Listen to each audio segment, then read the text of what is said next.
ना, और माया से थोड़ी दूरी बना करके रखना।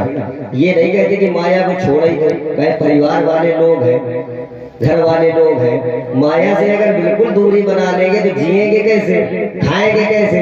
थोड़ी सी दूरी बना करके माया से चलो तो ये माया भी साथ देगी और मायापति भी साथ देगा। और सही एक बात और आपको बता दें, परिवार के साथ रहते रहते एक बात मेरी जरूर मान लेना, अपने खाता में 1.5-2 लाख रुपया जरूर डाल के रखें। काहे? जब बुढ़ापा आए जानो कि अब हमारे हाथ पाए काम नहीं कर, और कौनो बहू मान लो 2-3 लड़का हो, कोई बहू अगर एक दिन भी चाय लेट कर दे तो आंगन में बैठ के पासबुक के पन्ना पलटल 2 लाख डरे। जो सुबह से चाय परेठा जल्दी बना के देगी वही का देवे। अब देखो कि भाई पीछे पीछे चाय परेठा घूमे, जरूर याद रखना।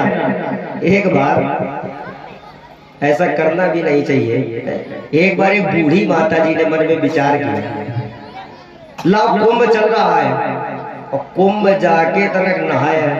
और इस समय ऐसा हम लोगों का सौभाग्य भी है कि प्रयागराज में महाकुंभ है। एक 70 साल की बूढ़ी माता जी ने सोचा लाओ कुंभ में नहाया जाके।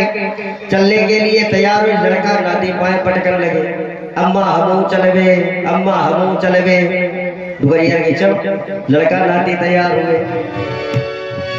12 बरस बाद कुंभ के मेला पड़ो, लड़का नाती लई करके बूढ़ा गई सफर का। कुंभ में जाकर के पहुंची, गंगा जी के किनारे लेकर के बैग रख दिया, कपड़े उतार के रख दिए। लड़के नातियों से कहा यहीं बैठना, हम गंगा में स्नान करके अभी आ रहे। अब बूढ़ी माता जी गंगा में गए, थोड़ा सा अंदर गए, सोचा यहाँ पे जल कम है और अंदर थोड़ा चले, और अंदर जाके पहुंचे, थोड़ा और जल कम है और अंदर चले। इतनी अंदर गई, सूखी पाठी माता जी गंगा जी का बहाव तेज बही गई। लड़का नाती पाए पड़कर लगे, अम्मा बही गई, अम्मा बही गई। रोत बह घरे आए। घर आने के बाद लड़कों ने सोचा भाई तो गई है, एक काम करो जाए 13वीं करी जाए। 13वीं का दिन आया। जब 13वीं का दिन आया तो क्या हुआ? फूट गई किस्मत पड़ोसी और पंडितन की, खैबे के बेरा बूढ़ा लौट आई घर का। ये सौभाग्य तो है जीवन का, जो अगर अच्छे काम करती रही, माया से दूरी बना के चले तो आज जिंदा हुई के घर आ गया। मन में विचार रखना चाहिए। लक्ष्मण जी से केवट ने कहा तुम कह रहे हो लकड़ी की नाव, जीवन भर लकड़ी काम आती, सोना चांदी काम नहीं आता। और जो पूछ रहे हो कि हम मल्लाई ने क्यों कह रहे, हम केवट है गंगा तीर के, हम तो केवल गंगा के किनारे के केवट है, लेकिन तुम्हारे बड़े भैया ये भवसागर के केवट है। लेकिन महाराज एक बात याद रखना, आज मैंने आपको गंगा से पार कर दिया, आप सोच रहे ऋणी बन गए हैं, तो एक बात याद रखना आप भी, यदि खुद को ऋणी समझते हो तो ऋणिये वही चुका देना। मैंने है गंगा पार किया, भवसागर पार लगा देना। प्रभु श्री राम जी ने कहा केवट सही कहा तुमने, वो हम जरूर तुम्हारा पूरा करेंगे। तो केवट ने कहा ठीक है महाराज, लेकिन एक बात और सुन के जाओ। फिर दे पार नाथ जो देवा, सुई प्रसाद में सिर धरी लेवा। सबसे बड़ी बात केवट ने यही कही। मान लो केवट उस दिन उतना ही ले भी लेता तो उतना ही मिलता, दोबारा राम जी आते तो दूसरे केवट को ढूंढ लेते। अब कम से कम 14 वर्ष बाद जब लौट के आओगे, इतना फिर भी तुम्हें याद रहेगा क्या कि जिस केवट ने हमें पार लगाया था उसके हम ऋणी हैं, तो उसी के पास चले आओगे। अब तो हमारी नाव से ही पार जाना। आज राम जी ने गंगा में स्नान किया, और गंगा में स्नान करने के बाद मैया जानकी ने स्नान किया। मैया जानकी को मैया गंगा ने आशीर्वाद दिया, लोकप होए बिलोकत तोरे। जानकी तुम जिसकी ओर देख लोगे वो लोकपाल बन जाएगा, दिग्पाल बन जाएगा, रजपाल बन जाएगा। आशीर्वाद दिया और आशीर्वाद लेने के बाद मैया भैया के साथ में प्रभु श्री राम जा करके प्रयागराज में पहुंचे। त्रिवेणी संगम में स्नान किया। स्नान करने के बाद में भारद्वाज महात्मा के पास में जा करके राम जी ने कहा, एक बात आपसे पूछना चाहते, हम 14 वर्षों के लिए जंगल आए, आप हमें रहने के लिए जगह बताओ। भरद्वाज महात्मा ने जगह तो बहुत बताई, लेकिन एक जगह ऐसी बताई, सुनो राम। बोले चित्रकूट गिरि करहु निवासो, तुम्हारे सब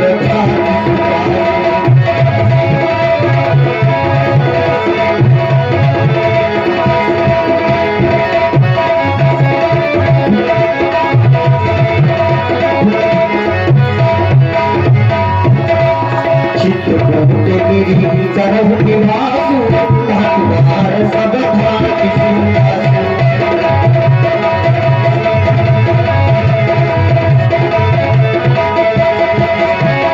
चित्रकूट गिरि करहु निवासु, चित्रकूट गिरि करहु निवासु, तुम्हारे सब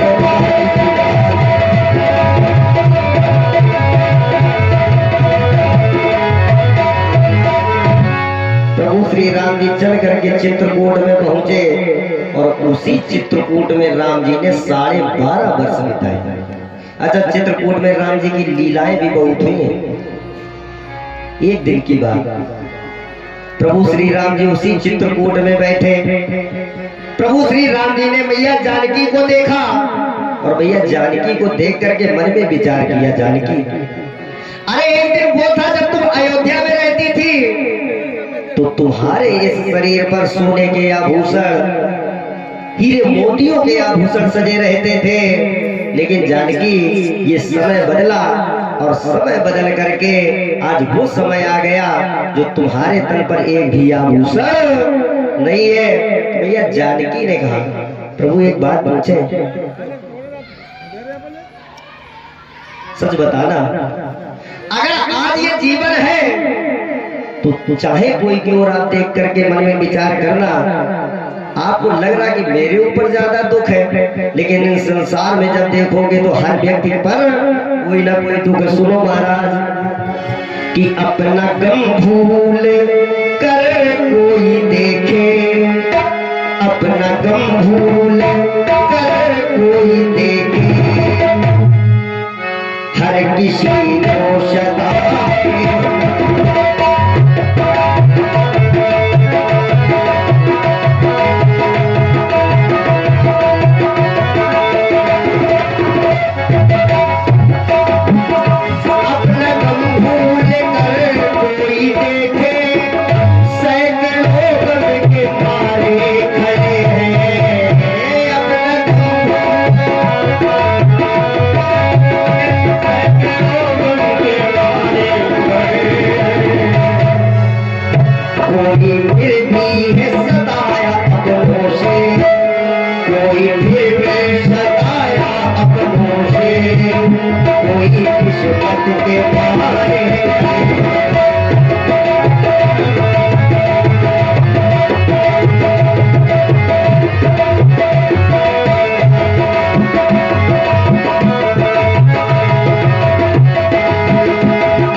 जिंदगी रोज दिन रात रोई।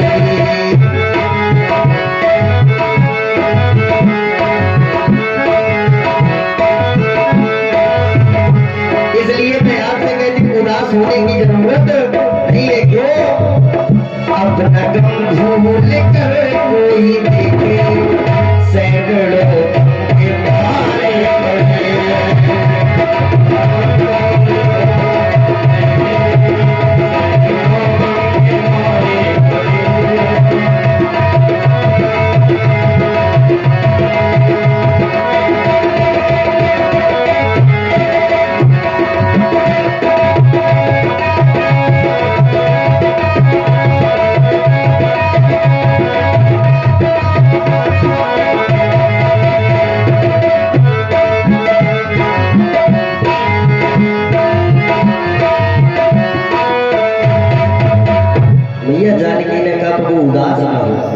राम जी ने सोचा जानकी वो दिन था जब तुम्हारे शरीर पर श्रृंगार रहता था, आभूषण रहते, लेकिन आज जंगल है, यहाँ नहीं कुछ मिल सकता। लेकिन फिर भी मैं सोच रहा हूँ आज तुमको हम जरा सजाएं। तो राम जी ने लक्ष्मण को बुलाया और लक्ष्मण को बुला करके कहा, लक्ष्मण एक काम करो, इस जंगल में जाओ और जंगल में जा करके तुम्हें पुष्प चुन करके लाना। अच्छा, राम जी ने रामचरितमानस में भी लिखा है, एक बार चुनी कुसुम सुहाए, निज कर भूषण राम बनाए। चुन करके पुष्प लाने।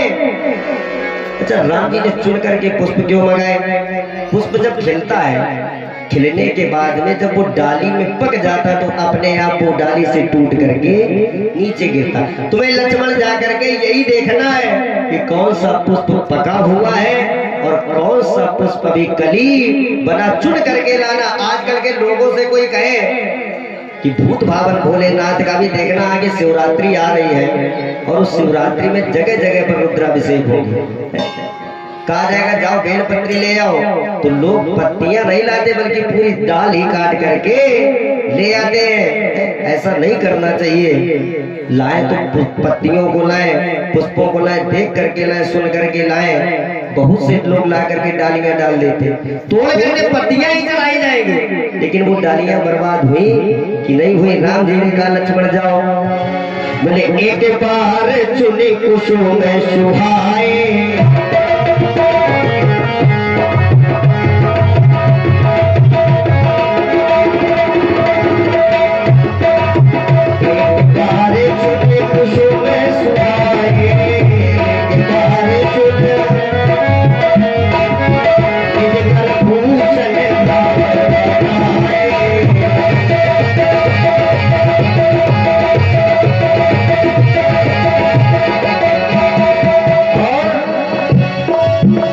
नहीं महीना एक भूषाद नहीं महीना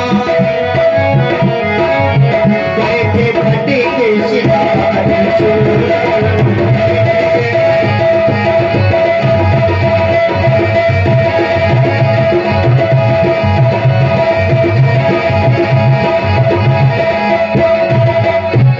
बोले एक बार लक्ष्मण जी पुष्पों को लेकर के आए। राम जी ने अपने हाथों से पुष्पों को देख देख करके मैया जानकी का श्रृंगार करने लगे। अच्छा, इधर देवताओं ने देखा और देवताओं ने देख करके कहा, ये बताओ, हम सब कहते ये ब्रह्म है, ये ब्रह्म नहीं हो सकता। बोले काहे नहीं हो सकता? बोले ये ब्रह्म हो करके उस मिथ्या जगत में जा करके पत्नी के मुंह में पड़ा। देखो पत्नी का श्रृंगार कर रहा है, ब्रह्म नहीं है। लोगों देवताओं ने मन में शंका की, तो का शंका का समाधान कैसे हो? तो राम जी ने एक काम और किया, मैया जानकी का श्रृंगार करने के बाद में अपने सर को मैया जानकी की गोद में रखा और गोद में रख करके सो गए। अब देवताओं ने कहा ये बिल्कुल ब्रह्म नहीं। देखो तो पत्नी की गोद में सर रख करके सो रहा है, ब्रह्म ऐसा कभी नहीं कर सकता। तो कहा ऐसा करो, कोई जाकर के इसकी परीक्षा ले। अब देवताओं में संशय, अगर ब्रह्म हुआ तो बच नहीं पाओगे, और अगर ब्रह्म नहीं हुआ तब तो चलो जाकर के परीक्षा में पास हो जाओ, परीक्षा लेने जाओ। अब सबने सोचा कि परीक्षा लेने जाए कौन, तो कोई नहीं तैयार हुआ। इंद्र का बेटा जयत उठ करके खड़ा हुआ, मैं जाऊंगा परीक्षा लेने। गोस्वामी जी ने रामचरितमानस में चौपाई लिखी, सूर्यपति सुत घर पायस देखा,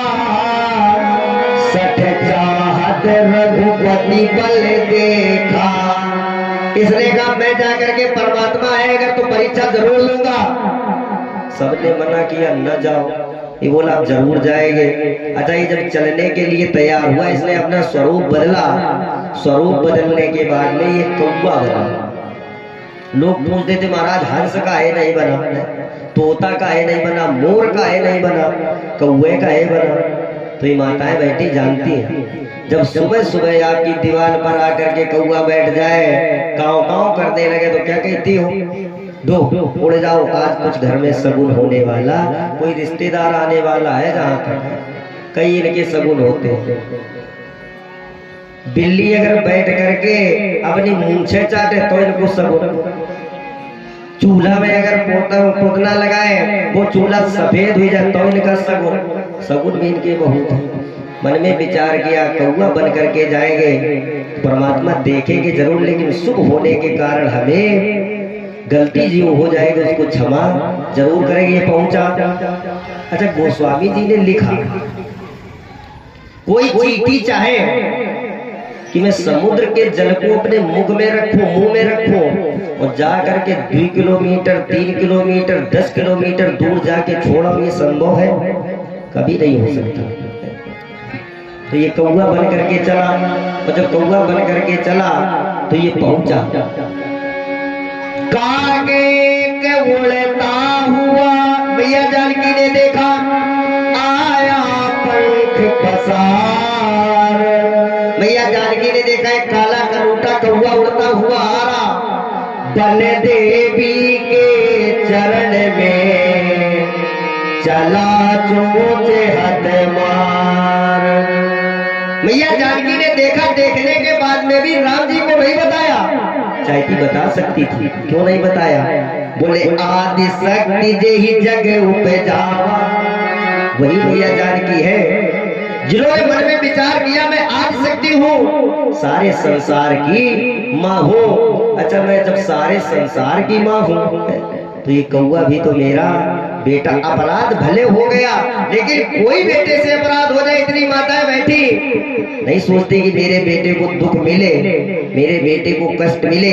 एक कवि ने बड़े अच्छे दो छंद लिखे, बेटे के लिए हर माँ ममता ही लुटाती है, लालन की बोली पर माँ बलि बलि जाती है, मगी उंगली पकड़ करके गिरता वो संभलता है।